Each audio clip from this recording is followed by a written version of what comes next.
jornalistas, né, bem entre aspas, porque na verdade são militantes de redação, da Globo News, também conhecida como Lula News, estão abertamente sugerindo que a Corte Constitucional Brasileira, a mais alta corte do Brasil, estaria utilizando a sua capacidade de investigar, de processar, de condenar parlamentares para impedir aí a aprovação de um projeto de lei, no caso, o projeto da anistia aos presos políticos. É simplesmente inimaginável. Eles apresentam isso como se fosse uma coisa normal. Vamos ouvir o que falou aí a militante de redação da Lula News. E preste atenção até nas mãos dela, o que ela faz com as mãos em determinado momento. Vamos ouvir. Tudo na política eu aprendi a analisar me perguntando quanto custa.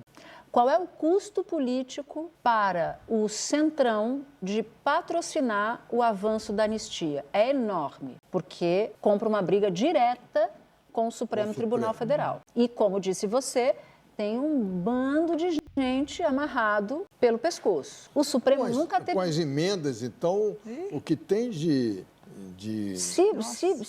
Imagina...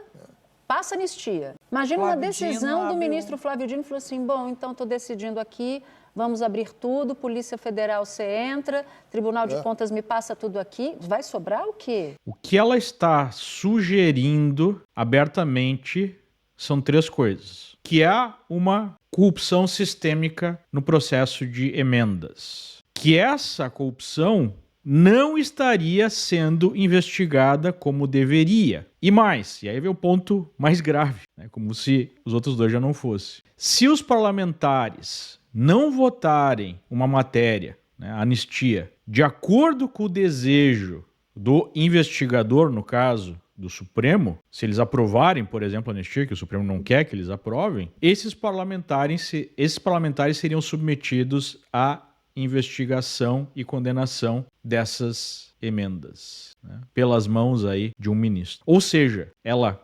claramente está sugerindo que há uma prevaricação em curso. E mais do que isso, haveria a utilização da possibilidade, né, de investigação, de julgamento e condenação para fins político-partidários, já que nós temos um projeto como a anistia sendo um projeto político, que depende dos agentes políticos, que depende dos parlamentares. É gravíssimo. É a degeneração institucional completa. Os deputados e senadores ficarão calados diante disso, diante dessa acusação feita contra eles, né, de corrupção sistêmica nas emendas.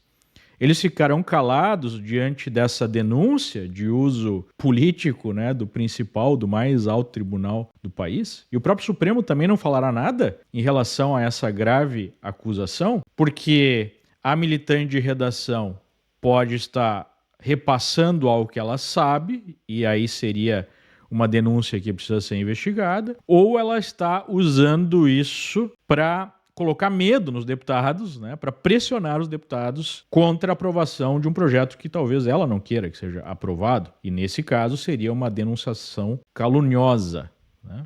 Ou seja, de qualquer maneira precisa ser investigado. E vejam que não é algo isolado. Desde ontem, depois, na verdade nas últimas semanas, depois que boa parte do país ficou indignada pela condenação, pelo menos tem um voto já pela condenação da cabeleireira Débora, né? Por escrever lá, perdeu o mané na estátua, 14 anos de prisão.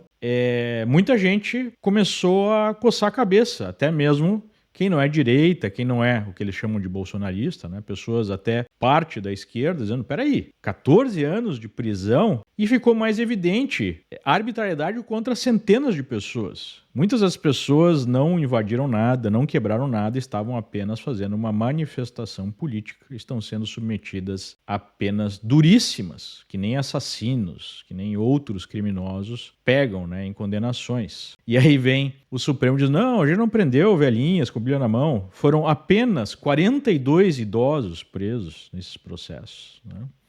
E aí fica cada vez mais difícil sustentar tudo isso e a anistia ganha força. E aí, conforme a anistia ganha força, esse tipo de manifestação tem ocorrido com certa frequência. Por exemplo, a Eliane Tucanhede, né, diz o seguinte, vários outros militantes de redação falaram a mesma coisa.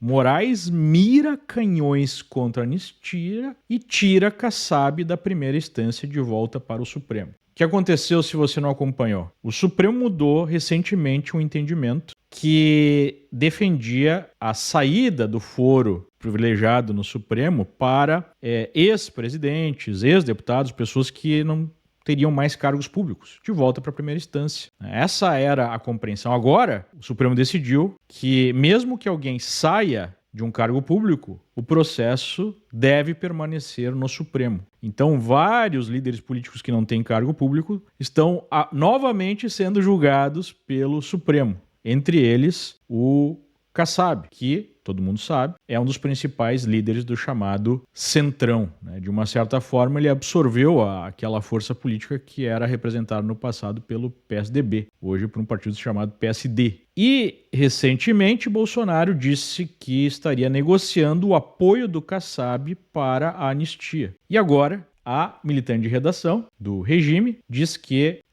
com todas as letras, está acusando disso, que esse processo foi remetido para o Supremo com o objetivo de colocar pressão política no Kassab.